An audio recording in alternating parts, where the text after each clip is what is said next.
Greetings, ladies and gentlemen. Welcome to NuubCast. This is Blomus, and I am bringing you this 1v1 on the Shattered Temple between Xenocide. You remember Xenocide, don't you? Wow, that was so bad. Like, I started with, like, this weird Scottish broke thing, and it, like, transferred slowly into, like, an English broke, and, man, it was just broke. It was just broke. Xenocide, bringing it. This is, if you guys remember Djibouti, good friend of mine, used to be one of the founding members of NuubCast. This is Djibouti's little brother, Xenocide. And it's been a while. I think this is the first game I'm casting of Xenocide's play. Like, just him on his own account, like, doing his own thing. Who will his opponent be? None other than CERN. Not to be confused with Sen. There's an R in there. Yep, CERN. This, I believe, is a Masters level replay. CERN came in, saw where his opponent is, so he's going to know that his opponent is here. The question is, does Xenocide know where the Zerg is? Now, you see what he did. He tried to get it so that he could make the Overlord look like it was coming from this direction to maybe throw Xenocide off to thinking that he was over at this position. You see what he did there? But because of these buildings here, Xenocide saw him coming from that way, so he's going to know that he's close by air. Not to mention, his probe is already sitting out here, having already found him. And so nice try. Nice try, CERN. Not going to work. But that's a pretty good idea if you can make it happen. If you can make your Overlord, if you come in here and you see the Protoss' Nexus, make your Overlord go around, but don't cut here. Make it come out here and then come in, and then you could potentially trick your opponent into thinking you're in a different place where you are if he hasn't scouted, which is unlikely on this map because most people, especially Protoss, on this map, you're going to see a 9 scout, 9 probe scout, because the potential for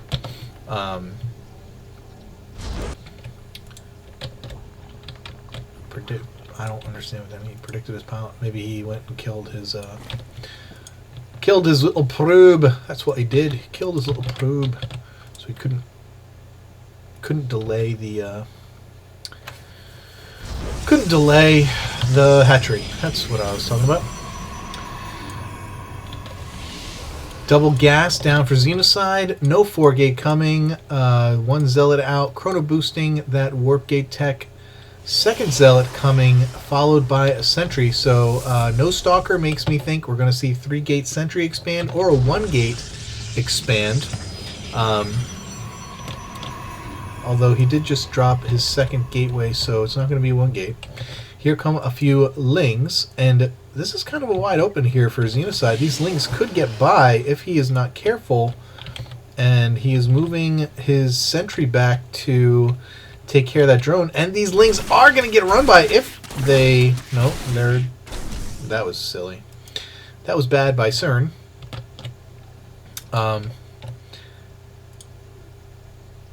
And now he is going to be walled off. He's not going to be able to get any units by. I don't think they can fit right there. Pretty sure they can. But the drone's still having his way, running around the base. Third gateway down for Xenocide. Not bad placement here. Thoughtful placement. He wants to keep units from running by, but he hasn't closed it off here, so it doesn't really matter much. And those sentries move as fast as those drones, so they're not going to catch him anytime soon. CERN able to see basically whatever he wants, and CERN has his expansion up. He's got 3 gases running. He's almost finished with his speed, his Zergling speed, so CERN well on his way here. And we're going to have to see what these guys are going to do tech-wise. We're about 7 minutes in, so if that sentry expand is going to happen, it's probably going to happen right now, but he does have the money for it, and here he goes. He's going to warp in some zealots. Looks like he's going to pressure here. He's not going to expand. This is actually a surprise. I'm guessing he's going to expand behind this. He does have a probe, 3 sentries, and a stalker moving out. A couple of spines getting dropped by CERN wisely. Pretty good creep spread here at the beginning for CERN. Like to see that. Always like to see Zerg spreading that creep. And he has got 10 Zerglings in production, which will not be enough for this force, not by a large amount. If he's able to kill now the... I don't know. I can't see this engagement going too well. The spine's out. This spine's going to finish. He's going to get a queen kill and kill several drones. But now that these spines have finished, he should be getting out of dodge. But it looks like he's just going to sack all these units. And that's exactly what happens. And look, at the end of the day, we're at even food. And that turns out to be not a very good battle for Xenocide. Zealots, Lings are going to come in. They are going to get beat up by these Zealots. He did expand behind that pressure, but he overcommitted, and that's just a fact. He overcommitted, not able to... Nice force field, going to keep the Lings out of his base, and now he can go and kill these other Lings that are trying to kill his Nexus. No problem. Nexus finishes. No sweat. More Zealots get warped in. And Ling's starting to crack this big nut up here. The fact of the matter is when you do have engagements like that early on, the design of those kinds of engagements, those pressure engagements, is to force the Zerg player into making units rather than drones. Now, he did make... he did lose a bunch of drones, and he made Zerglings, so... but as you can see, he's still ahead economically. Not only did he have his base up much longer,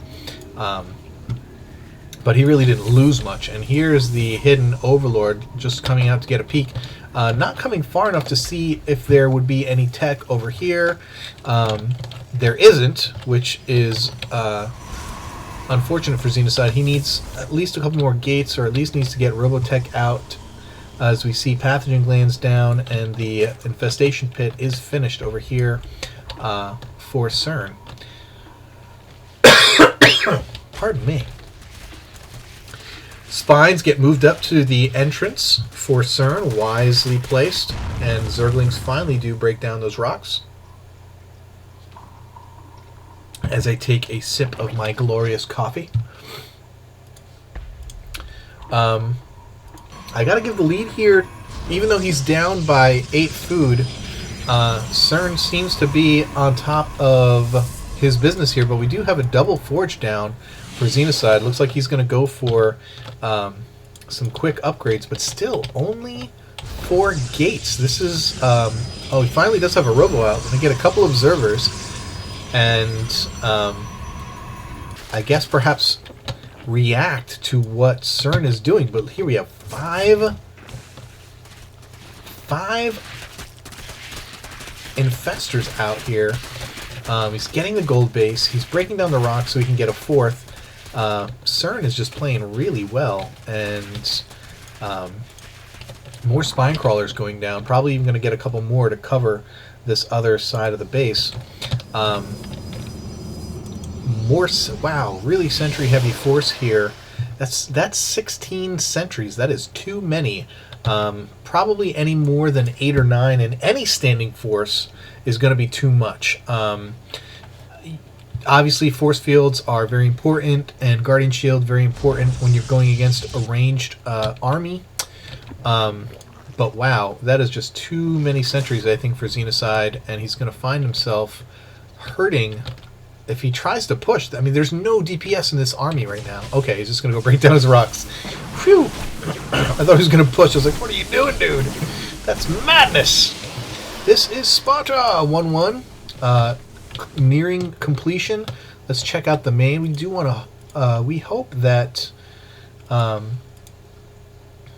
I mean, we want there to be some gateways coming out here for Xenocide, or, I mean, he's got enough. He can get a second Robo if he wants to go Robotech, but with what's out there, I can't see why he would do that. We do have Twilight Council up, but he's not getting anything out of it. I'm assuming he's going to go for these second upgrades. He's got the money and the gas, but he's not pushing. Here comes the Overseer coming to scout, and the Zerg must be like licking his chops, seeing just a lack of tech here by Xenocide, a lack of production facilities. He's got almost no production facilities. The only thing that he is not going to see is this gold base, but he's going to get there eventually, and here he comes. Will he see it? As soon as he gets out there, the answer is yes, he does see it. He's going to see the army. He's going to see all these sentries. And if I'm CERN, man, I'm attacking. I'm pushing with this Ling Infestor like right about now and winning this game as I'm on 4 base. And even if I lose my army, which is highly unlikely in this situation, look at this, getting the adrenal glands for the Zerglings, finally getting some ground and armor upgrades for his units, getting an Ultralisk Den, going to be very effective. However, we do see the Dark Shrine down finally for Xenocide, although I can't see where it is. Is it gateway, gateway, finally more gateways? Where's that Dark Shrine? Where are you, Dark Shrine? Where are you? Not there, not there. What in the crap? Oh, does it frickin' matter? I guess it doesn't matter. It's somewhere. And here come the DTs. Now, he's not going to use the DTs. It doesn't appear as though he's going to use the DTs for Harass. Going to use them as part of his standing army, which is going to work out very well for him. But we see a 6th base down for CERN. Just really emboldened by this unit composition. Huge fungals going down. Along with these infested Terrans are just going to rip through, absolutely tear through Xenocide's army. But the DTs are literally one-shotting, two-shotting all of CERN's units. And more DTs are coming out and allowing the infestors to run away.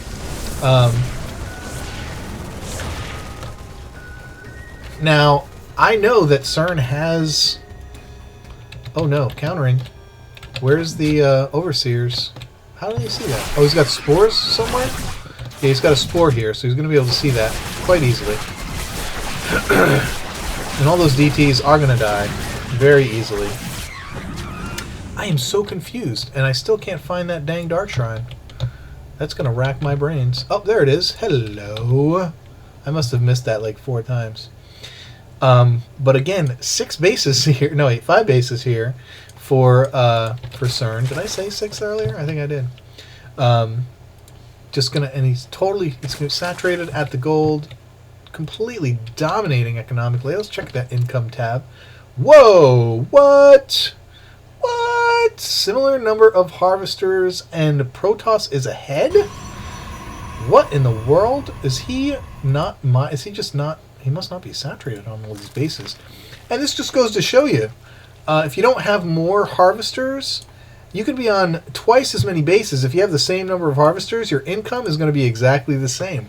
And here we see a, my god, 6th base going down for CERN, just trying to take the entire map and dropping lings at all these other bases so that he's going to know when Protoss goes for his next expansion. Huge zealot force here by Xenocide. It is 2-2 at the moment, and I'm guessing, yep, 3-3 going down. More zealots coming out, going purely gateway with a couple, with some immortals. You need to get these gateways opened up, big boy. More immortals coming out. Both blink and charge are finished, but there are no stalkers on the field to speak of. And this base completely mined out. Xenocide going to need to get his 4th base and fast, or he is just, look at this, we've got infestors, we've got Ultralisks. Now Ultralisks, surprisingly, look at that, 3 ground carapace finished for CERN. I'm actually very surprised because Zealots tend to do very good in large numbers against Ultralisks. So, but with the Zerglings out front, it's going to be interesting to see how this plays out. Huge Zealot force. Oh my goodness! Look at the Fungals. Fungals go down. We do have Archons out. Zealots getting huge surround. Archons in the back, totally decimating these Ultralisks. Wow, I've never seen them die so quickly, but look at all these infested Terrans coming out. Huge deep. Oh my, come on, guys, engage! What's going on? And oh my goodness, look at this Xenocide coming up huge against these Ultralisks and Infestors. Oh my goodness, what an amazing turnaround. Got the Archons out at the last minute, plus these 3 Immortals doing serious damage. More Zealots coming out for Xenocide, and giving CERN a run for his money here. 6 more Ultralisks coming out now. Remember, they take a little while. And Protoss shields being upgraded for Xenocide. Remember now, those are going to specifically help the Archons live a whole lot longer. But we have Neural Parasite going down, as well as +3 attack and ground carapace for the Zerg player. Now it appears he's abandoned his Infestor play, not making any more Infestor. Oh, a couple of Infestors coming out. Take that back. More Immortals coming out. The Protoss player very much behind, just ignoring getting a 4th base, just not even trying. I do not understand this. This is actually pretty bad tactic here. He needs, and again, more DTs coming out. I like to see that.